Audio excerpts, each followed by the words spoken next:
Gia had been moving cargo crates for 6 years on Pendulum Gate, and in all that time she'd learned one universal truth. When alien species put warning labels on their shipping containers, they mean it. Unfortunately, today that wisdom decided to take a vacation. "Command, I've got a situation in Bay 12, she said into her comm, staring at the collapsed stack of Uxmari diplomatic containers. One of them, decorated with enough warning symbols to make a hazmat team sweat, had cracked open, and something inside was making noises that sounded distinctly alive. "Define situation," came the board reply from station control. "Well, I'm looking at about 15 tons of collapsed shipping materials, and unless I'm hallucinating, there's something moving in there." Uxmari containers are automated. Nothing living should be. A sharp, high-pitched chirp cut through the static. Gia froze. That wasn't mechanical. That was organic, scared. And if her pattern recognition meant anything after years of sorting freight, that was young. "Command, I think there's an animal in here." "Negative. Uxmari protocols forbid live cargo on diplomatic vessels. You're probably hearing pressure valves or..." Another chirp, louder this time, followed by what could only be described as a whimper. Oh, hell. Gia killed the comm and started pulling at the debris. She wasn't supposed to touch Uxmari property. There were 3 different regulations about that, all written in the kind of legal language that translated to "don't unless you enjoy interstellar incidents." But regulations didn't whimper. Okay, I'm coming," she muttered, shoving aside a panel that probably cost more than her yearly salary. "Just don't be something that's going to eat my face, all right? I've got plans this weekend." She didn't, actually, but it seemed like the kind of thing you should say before potentially meeting your doom via alien wildlife. The gap widened, and Gia finally got a clear view inside. 2 enormous eyes, golden, slitted, and absolutely terrified, stared back at her. "Oh, you've got to be kidding me," she breathed. It was an Uxmari cub. Couldn't have been more than, a year old? 2? Gia had no idea how their aging worked, but this thing was small, covered in spotted fur that would probably become the intimidating striped pattern Uxmari adults wore like living weapons, and currently trapped under a support beam that had pinned its back leg. The cub hissed at her, all teeth and fear, which would have been more threatening if it weren't also trembling hard enough to make the debris rattle. "Yeah, I know. I'm scary," Gia said, keeping her voice level and calm. "Big, weird alien with no fur and these freaky forward-facing eyes. But here's the thing. I'm the only freaky alien currently in position to get that beam off you. So we're going to have to work together." The cub's hiss trailed off into an uncertain chirp. "That's what I thought. Now, I'm going to come closer, and you're going to not bite my face off, because that would be rude and also would really ruin my weekend plans." She started working her way through the gap, moving slowly, telegraphing every motion. "I once pulled a Terran cat out of a ventilation shaft, and he thanked me by scratching up both arms. I'm really hoping you've got better manners than Mr. Whiskers did." The cub watched her approach, ears flat against its skull, but it didn't lunge. Gia reached the beam and planted her hands on either side. "Okay, on 3. 1, 2. She heaved, muscles burning, and the beam shifted exactly 3 centimeters before her grip slipped. "Okay, not on 3. New plan." She looked around the cramped space, spotting a hydraulic jack that had fallen from someone's maintenance kit. Perfect. Probably against a dozen more regulations, but at this point, who was counting? It took 2 minutes of careful leverage work, and a constant stream of what she hoped was soothing chatter about cargo schedules and the terrible coffee in the station commissary. before the beam lifted enough for the cub to drag itself free. "There we go. See? Teamwork." Gia backed up slowly, giving it space. "Now you can run along back to wherever you're supposed to be. And I can get back to pretending this never happened before someone decides to space me for—" The cub limped forward, and, with absolutely zero warning, climbed directly up her maintenance suit. "Whoa! Hey! What are you? No, that's not—" Gia's protests died as the small creature settled onto her shoulder, wrapped its tail around her neck for balance, and began purring so loudly she could feel it vibrating through her collarbone. "You can't stay there," she said weakly. "I don't even know what you eat." "Do you eat?" "Of course you eat. Stupid question." The cub nuzzled against her jaw and purred louder. "This is a terrible idea," Gia informed it. "The Uxmari are going to skin me, possibly literally. They're very particular about their personal space, and you're basically their version of, I don't know, royalty or something." The cub's only response was to knead tiny claws against her shoulder, like the universe's most dangerous, most illegal kitten. Gia's calm crackled to life before she could figure out how to dislodge her new passenger without causing an interstellar incident. "All personnel, priority alert. Uxmari diplomatic vessel approaching station. ETA 30 minutes. Bay 12 is to be cleared immediately for delegation arrival. Repeat, 30 minutes." The cub's purring intensified. "Oh, you've got to be kidding me," Gia said for the second time that day, though with significantly more feeling. She tried to lift the cub off her shoulder. It clung tighter, making a sound that was half chirp, half protest, and entirely stubborn. "Listen, little guy, or girl, I have no idea. Your family is going to be here in half an hour, and if they find you sitting on some random human's shoulder like I'm a piece of furniture—" She trailed off, imagining the diplomatic nightmare. The Uxmari sovereignty didn't do anything small. Their ships were the size of small moons.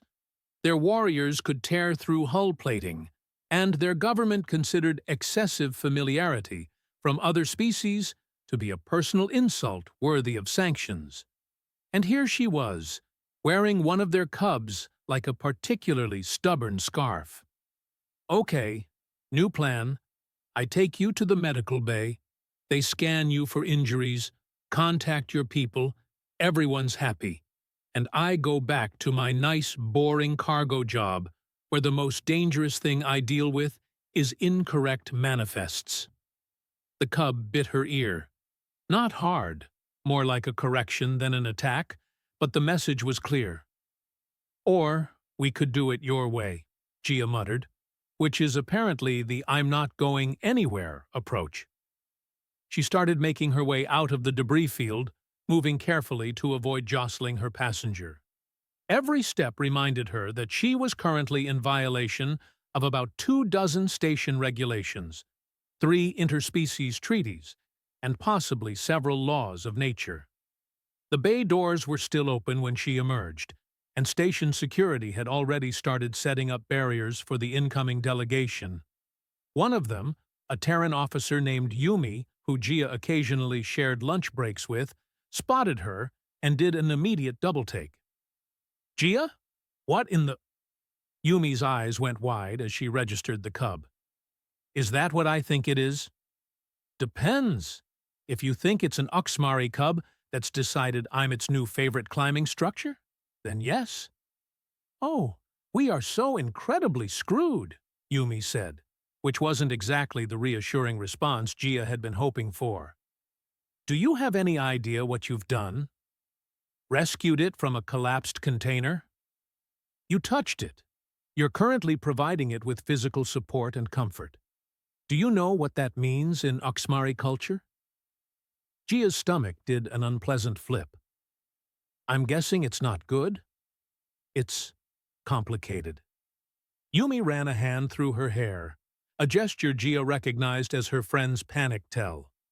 Uxmari cubs don't accept physical contact from anyone outside their pack. It's instinctive. They're basically programmed from birth to trust only their family unit. So this one's broken? Or you just accidentally did something that their entire species considers impossible. Yumi pulled up her datapad, fingers flying across the screen. I'm reading their cultural database now, and oh, this is worse than I thought. How much worse? On a scale of mild diplomatic incident to they declare war on humanity? We're hovering somewhere around they either adopt you as an honored pack member or decide you've kidnapped their royal family. The cub chose that moment to lick Gia's cheek. I didn't kidnap anyone. It climbed on me. Try explaining that to pack leader Cormouth when he arrives. Yumi's expression shifted from panic to something closer to morbid fascination. Actually, you're going to have to explain it to him. Station command just pinged me. You're to wait here for the delegation's arrival.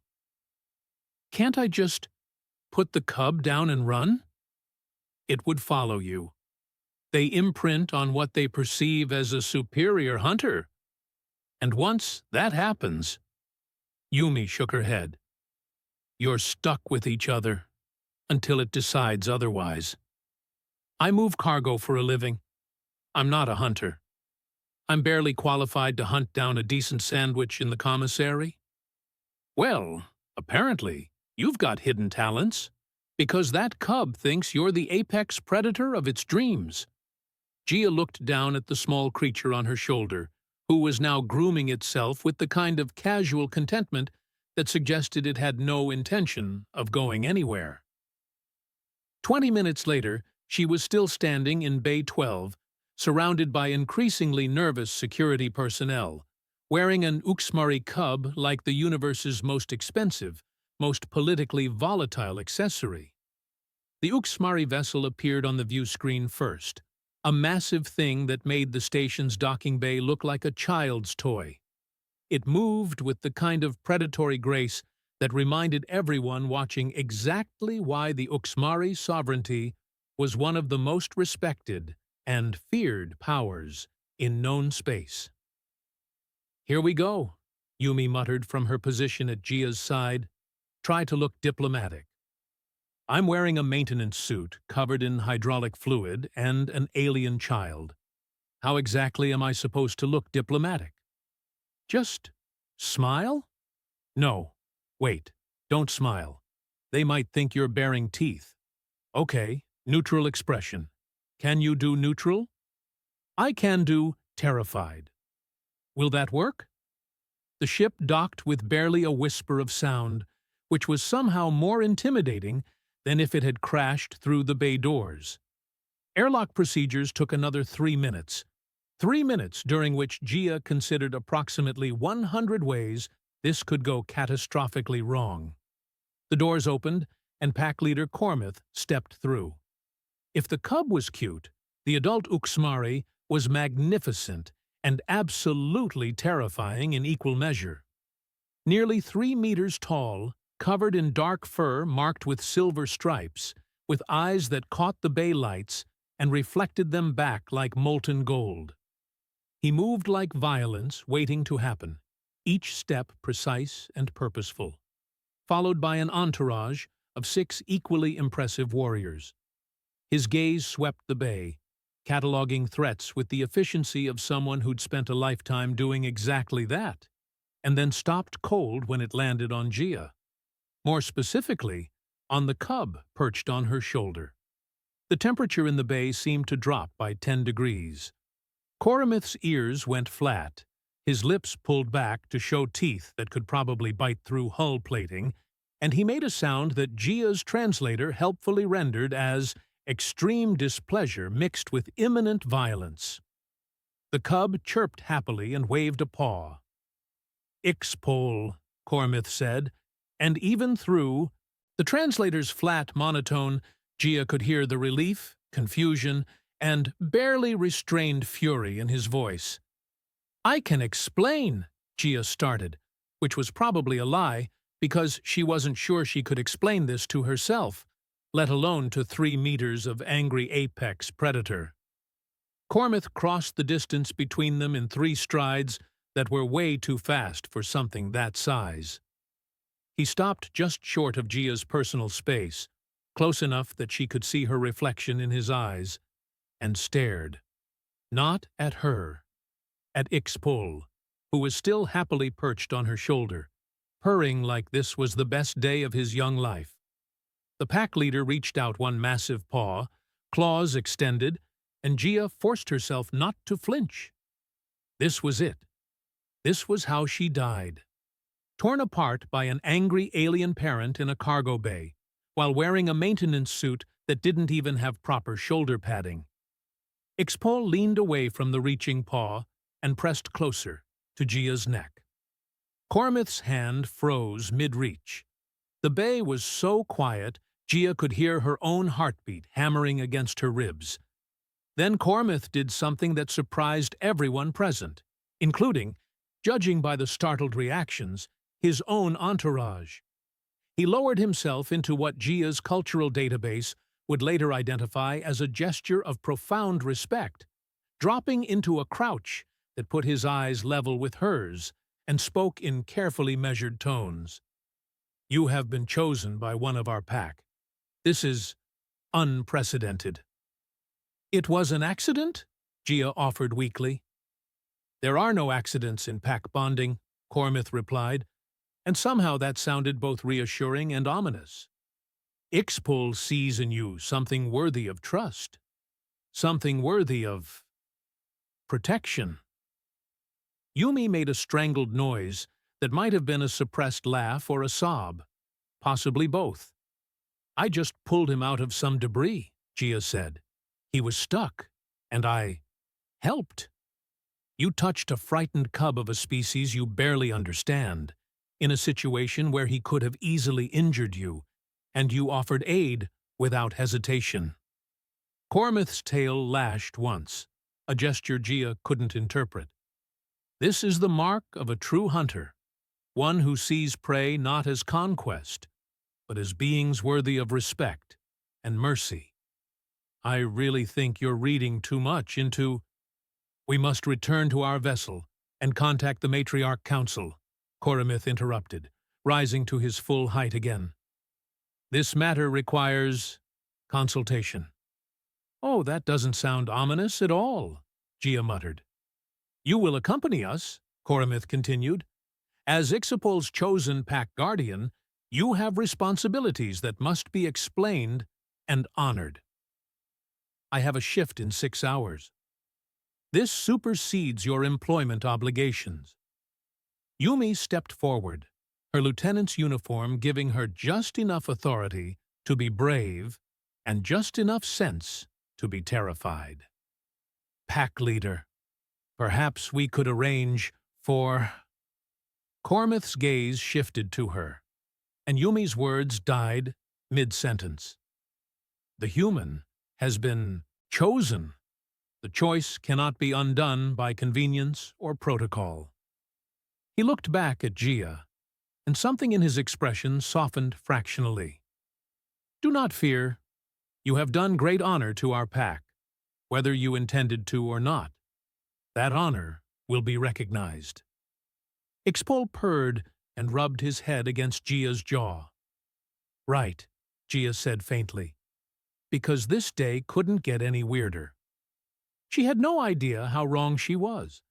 The Uxmari ship interior looked like someone had designed it specifically to make humans feel small and inadequate, which, Gia reflected as she followed Cormouth down a corridor wide enough to drive a shuttle through, was probably not intentional but definitely effective.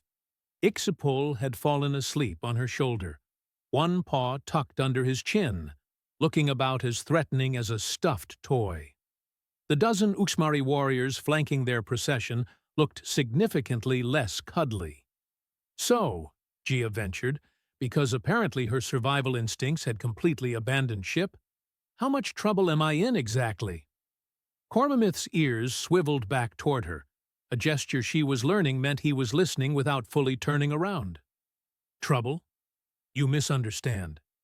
You have been granted an honor that has not occurred in 6 generations of my lineage. Right, but the whole touching without permission thing is overlooked when the cub initiates contact. He stopped at a door that dilated open with a whisper of hydraulics. Enter. We must speak before the matriarch council convenes. The room beyond was clearly designed for important conversations, or possibly interrogations. Gia couldn't quite tell. Curved seating lined the walls, and a holodisplay dominated the center, currently showing what looked like star charts mixed with family trees. Cormouth gestured to a seat that had clearly been built for someone with a tail. Gia perched on the edge, trying not to disturb Expole. I need to understand what happened in that cargo bay, Cormouth said, settling across from her with the fluid grace of a predator at rest. Every detail. So Gia told him. The collapsed containers, the chirping, the stuck beam. She left out the part about talking to Expole like he was Mr. Whiskers. Some things didn't need translation. Cormouth listened without interrupting, his tail tip twitching in what might have been agitation or thought. When she finished, he was quiet for a long moment.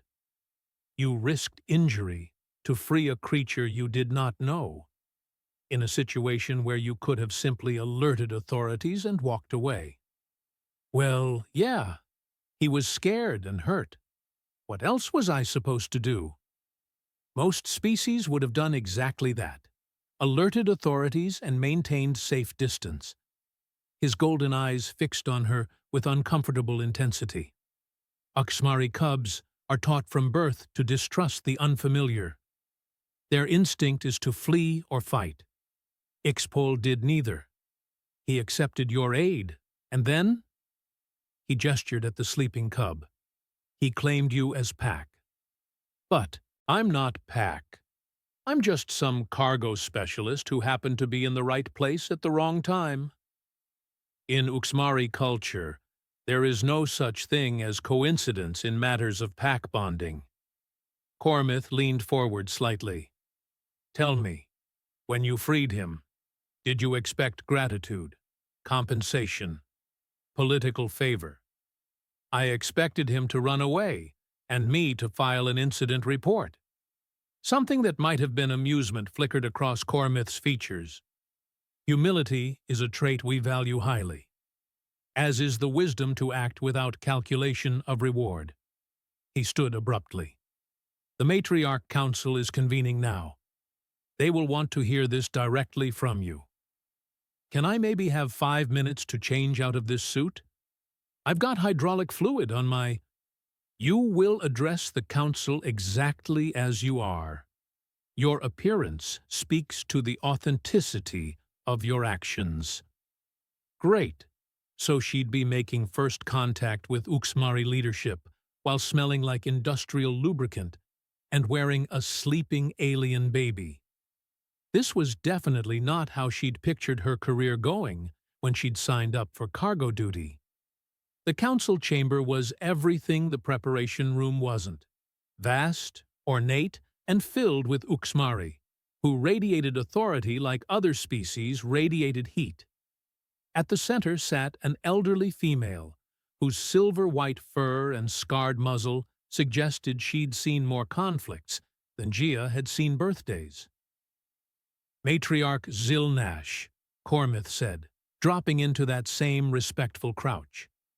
I present the human who bears Expole's trust. Zilnash's gaze could have stripped paint off a hull. She studied Gia for what felt like an hour, but was probably only 30 seconds. The cub sleeps peacefully, she observed, her voice like gravel wrapped in silk. He's had a rough day, Gia managed, and yet he rests upon your shoulder, as though you were his birth mother. Zilnash rose from her seat, moving with surprising grace for someone who was clearly ancient. This is troubling. I can wake him up if— Troubling, Zilnash continued, because it suggests either a profound shift in our understanding of pack bonds or evidence that your species possesses qualities we have overlooked. She circled Gia slowly, like a predator evaluating prey. Which do you believe it is, human? Gia's mouth went dry. This felt like a test, and she had no idea what the right answer was, so she went with honesty. I think he was scared, and I was there, and sometimes that's enough. Zilnash stopped mid-circle. Her tail went completely still. Then she laughed, a sound like rocks tumbling down a mountain, and the entire chamber seemed to exhale in relief. Sometimes that's enough, she repeated. Yes, perhaps it is. She turned to address the council. We will conduct the trials. If this human can demonstrate understanding of the hunt, we will recognize the bond. Trials, Gia squeaked. Cormouth's expression said he'd been expecting this. Pack bonds must be proven worthy. It is tradition. What kind of trials are we talking about? Because if it involves running or lifting heavy things, I should mention I'm much better at inventory management than— The trial of the hunt, Zilnash said. 3 days hence, you will track, identify, and capture prey using only your wits and understanding of the natural order. Expole yawned and stretched without waking up. Right, Gia said faintly. No pressure. Gia's quarters on Corval, the Uxmari homeworld, were probably intended to be luxurious, but mostly they just made her feel like she'd been shrunken down and placed inside a very expensive, very alien dollhouse. Everything was scaled wrong. The gravity was 0.2 higher than standard, and the bed was basically a heated stone platform that she suspected was meant for sunbathing more than sleeping. Expole loved it, naturally. He'd claimed the warmest spot and was currently sprawled across it like a tiny, furry dictator. You know this is your fault, right? Gia informed him, pulling up her datapad to check messages. 36 from Station Command, 18 from Yumi, and 1 from her supervisor that just read "What" in capital letters. The cub cracked one eye open, made a chirping sound that her translator unhelpfully rendered as contentment/mild indigestion, and went back to sleep. Her comm chimed, Yumi, because of course it was. Please tell me you haven't been ritually adopted by cat aliens, Yumi said the moment the connection opened. Not yet, but it's on the agenda right after complete impossible hunting trial. And try not to cause interstellar incident. Gia sank onto the edge of the heated platform, which was actually kind of nice once you got past the whole sleeping on warm rocks thing. How bad is the situation back at the station? Command is oscillating between panic and opportunistic glee. On one hand, you've possibly violated 6 treaties. On the other hand, if this works out, humanity just gained a direct line to the Uxmari sovereignty through you. Through me, the cargo specialist. The cargo specialist currently being treated like visiting royalty by one of the most powerful species in known space. Yes. Yumi's image leaned closer to the screen. Gia, do you understand what's happening? The Uxmari don't do this. They don't invite aliens to their homeworld. They don't conduct bonding trials. They barely tolerate embassy staff. And here you are, sleeping in the royal palace. On a heated rock. Because a cub decided you're worthy of pack status. Yumi paused. How are you this calm? Oh, I'm not calm. I'm way past calm. I've entered some kind of post-panic state where everything seems hilarious, and nothing matters anymore. Gia glanced at Expole. Also, I can't panic too much because he gets upset when I'm stressed. And then everyone assumes I'm abusing him or something. That's actually pretty smart. It's survival instinct dressed up as emotional regulation. They talked for another 20 minutes, with Yumi reading off everything she could find about Uxmari hunting traditions, which turned out to be extensive, complicated, and not particularly encouraging for someone whose most recent hunting experience involved tracking down misplaced inventory. When the call ended, Gia spent the next hour reviewing cultural databases until her eyes crossed. Uxmari pack dynamics made Terran wolf behavior look simple. There were hierarchies within hierarchies, rituals for everything from greeting to eating, and apparently 17 different tail positions that could mean the difference between "I respect you" and "I'm about to remove your face." A chime at her door interrupted her fifth read-through of Understanding Prey Respect Protocols.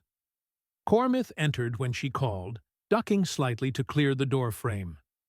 He'd shed the formal armor from earlier and wore something that looked more comfortable, though still decorated with enough insignia to suggest he could order someone's execution before breakfast. "You should be resting," he said, spotting the datapad. "The trial begins at dawn." "I'm trying to cram 3 years of hunting education into one night. It's going great. I'm definitely not going to embarrass myself and humanity." His tail twitched. Amusement, she was learning. You cannot learn instinct from a screen. "Yeah, well, instinct is what got me into this mess." She set the datapad aside. "Can I ask you something?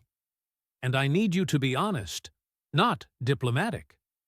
Cormouth settled into a crouch that brought him closer to eye level. "Speak. What happens if I fail this trial?" "The bond with Expole will be considered invalid." "And that means?" "He returns to his birth pack. You return to your station. The relationship is ended before it can cause disruption to either culture."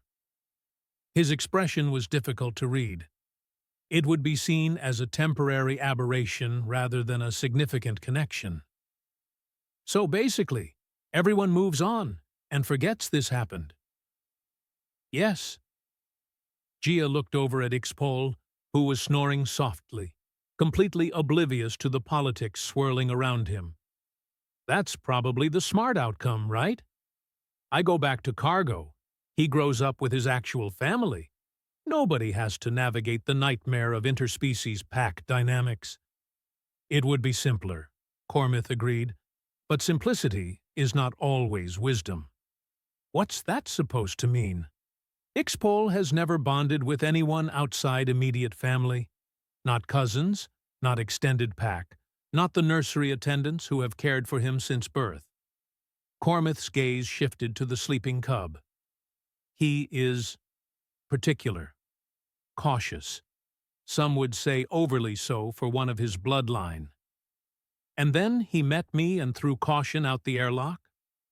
"He met you and recognized something he needed. Safety without domination. Kindness without expectation." Cormouth's attention returned to her. "These are not common qualities, even among Uxmari. Perhaps especially among Uxmari." Gia felt something uncomfortable settle in her chest. "You're saying I can't fail this trial." "I am saying that failure would hurt him, and you do not strike me as someone who hurts cubs willingly." "That's not fair." "No," Cormouth agreed, rising to leave. "But it is honest, which you asked for." Sleep didn't come easy after that conversation. Gia lay on the warm stone, listening to Expole's breathing and the unfamiliar sounds of an alien world outside her window, and tried not to think about how spectacularly she was going to fail. Dawn on Corval was purple, which was disorienting but oddly pretty, and came way too early. The trial grounds were located in what looked like a nature preserve, crossed with an arena.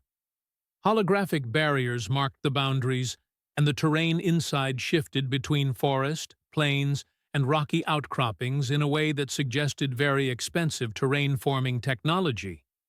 Zilnash stood at the center, surrounded by council members and what appeared to be half the palace staff. Because, of course, this was a spectator event.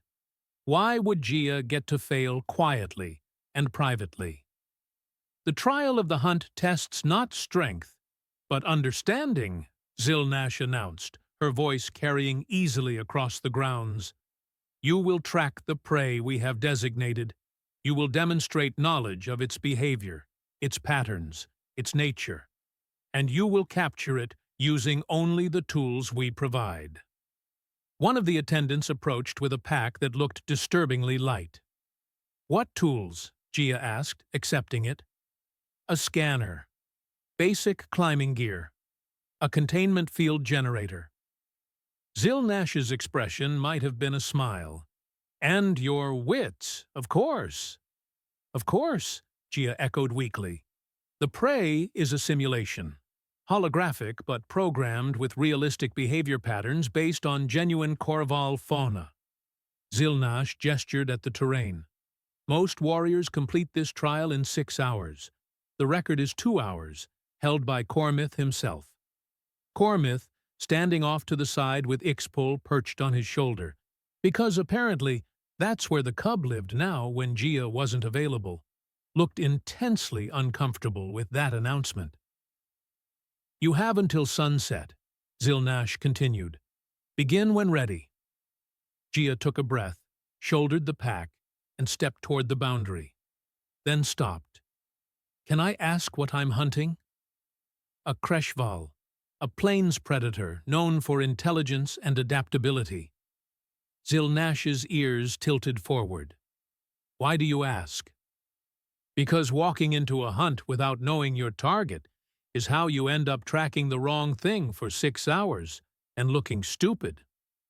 Several council members made sounds that might have been approval or surprise. Practical, Zilnash observed. Proceed. The barrier shimmered as Gia passed through, and suddenly she was alone in a landscape that looked real enough to fool every sense she had. Somewhere in this manufactured wilderness was a holographic predator programmed to behave like a real one. She had 8 hours to find it. No pressure. Gia pulled out the scanner and started walking, her mind already shifting into the pattern recognition mode that made her good at cargo logistics. Because when you got down to it, tracking a predator wasn't that different from tracking a missing shipment. You looked for patterns, disruptions, signs of passage. She just had to hope that 6 years of inventory management translated into hunting skills. The universe had a really weird sense of humor sometimes. 3 hours in, Gia was sweating, frustrated, and starting to think the Kreshval was smarter than she was.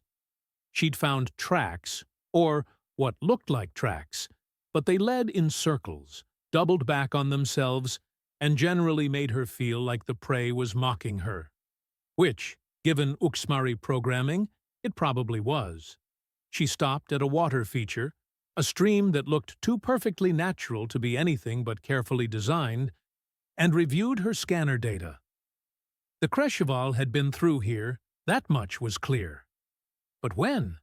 And more importantly, where had it gone after? Gia sat down on a rock and tried to think like a predator. What would she do if she were being hunted? Where would she go to have the advantage?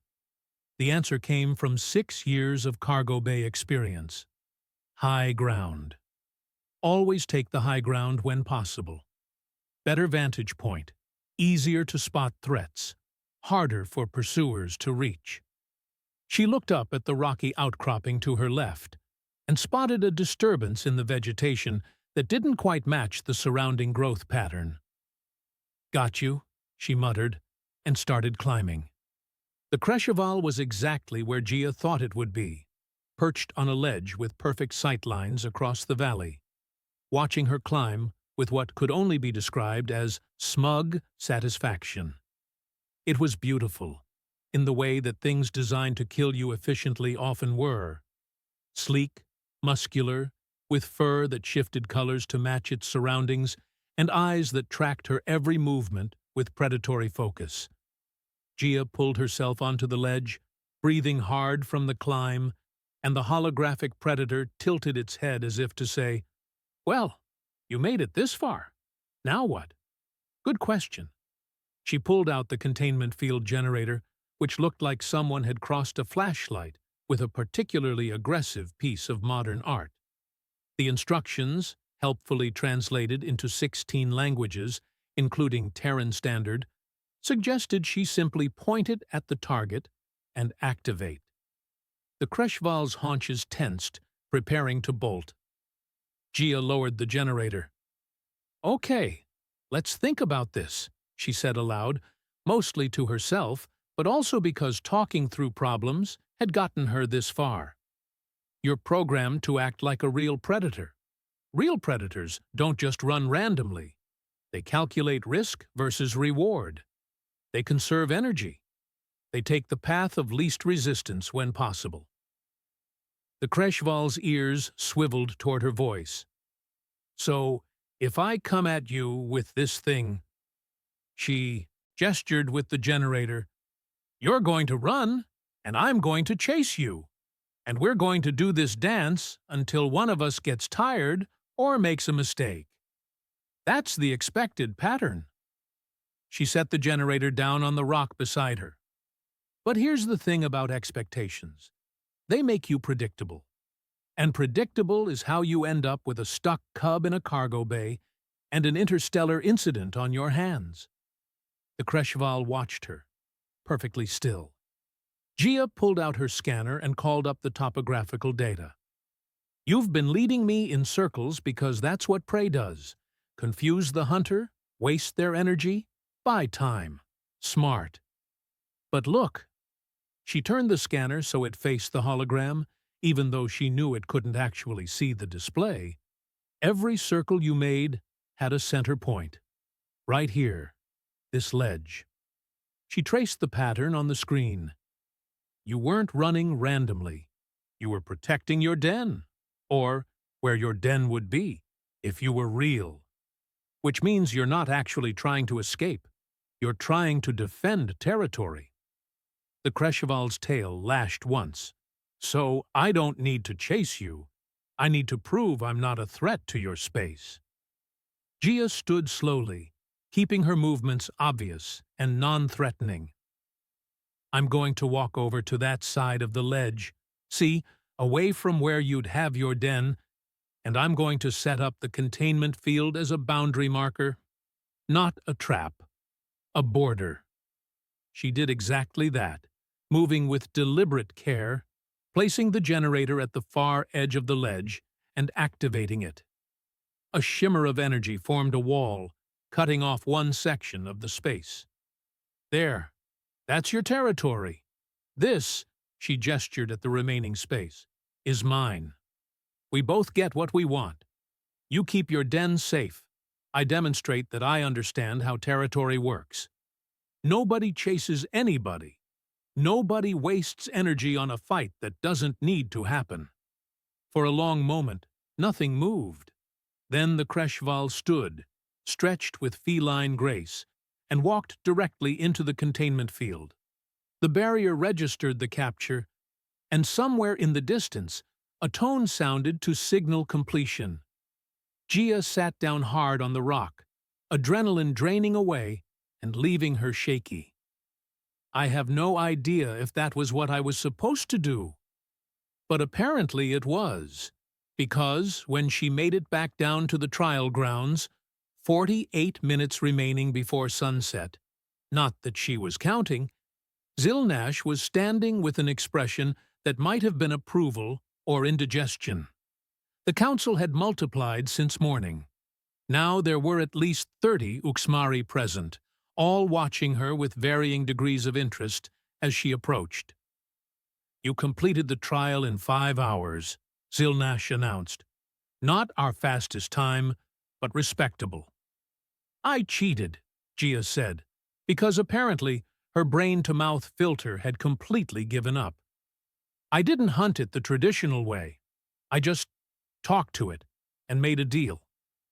"You negotiated with a hologram," one of the council members said flatly. "I negotiated with the behavior patterns programmed into the hologram," Gia corrected, "which, based on your cultural database, were designed to mimic real HFY psychology, territorial defense, energy conservation, threat assessment. I just worked with those patterns instead of against them." Zilnash's tale was doing something complicated that Gia couldn't interpret. "Explain your reasoning." So Gia did. She walked them through the tracking, the pattern recognition, the moment she'd realized the HFY wasn't fleeing but defending. She explained how 6 years of cargo logistics had taught her to see systems and patterns, to find efficient solutions instead of brute force approaches. "In my job, if a shipping route isn't working, I don't just push harder. I redesign the route. Same principle. The hunt wasn't working the traditional way, so I found a different approach." "You treated the prey as an equal," Cormouth said quietly.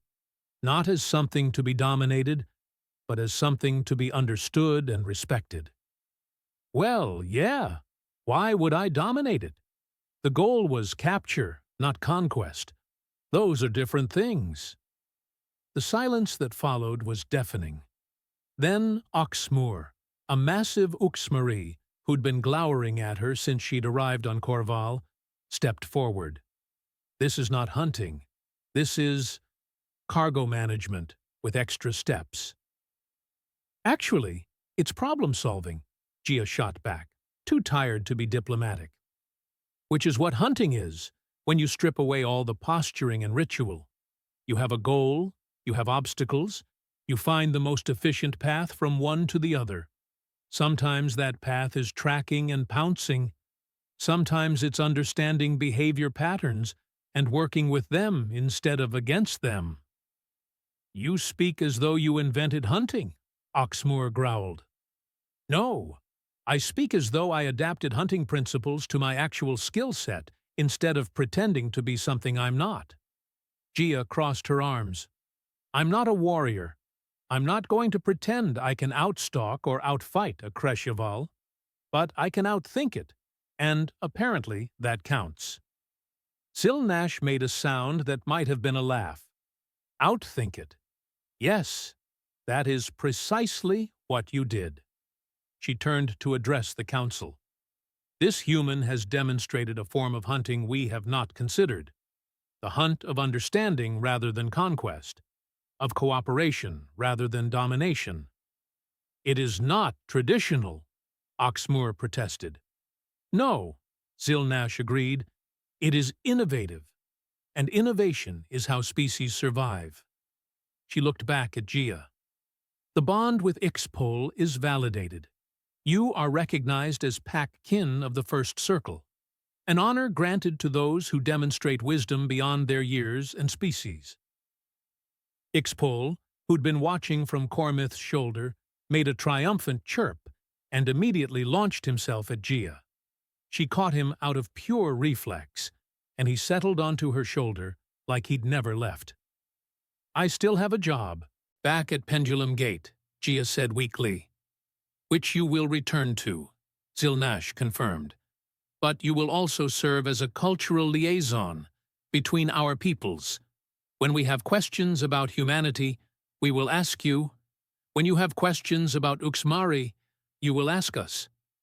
That's a lot of responsibility for a cargo specialist. You are no longer merely a cargo specialist. You are pack kin." Zilnash's expression softened fractionally. "Though I suspect you will approach this new role the same way you approached the hunt, with practical efficiency and unexpected wisdom." 2 months later, Gia was back at Pendulum Gate, moving cargo containers and filing manifests like nothing had changed. Except everything had changed, starting with the Uxmari diplomatic ships that now specifically requested dock assignments near her usual work bays. Expole visited every 3rd week, when his tutors allowed, and spent those visits perched on her shoulder while she explained the finer points of inventory management and shipping logistics.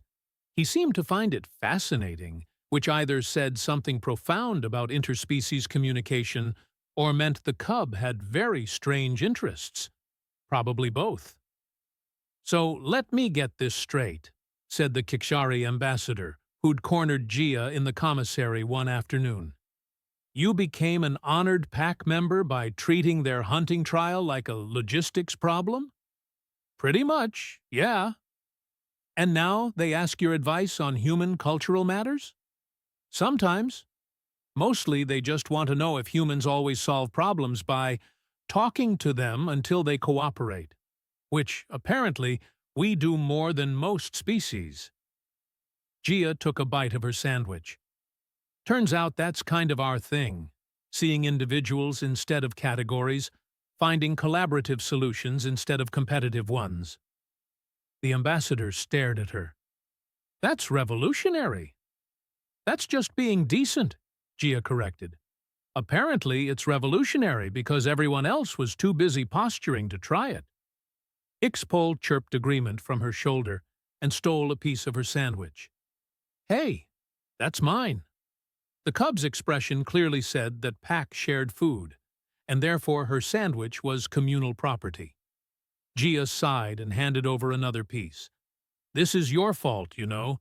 If you'd just stayed in your shipping container like a normal diplomatic cargo, I'd still be blissfully anonymous."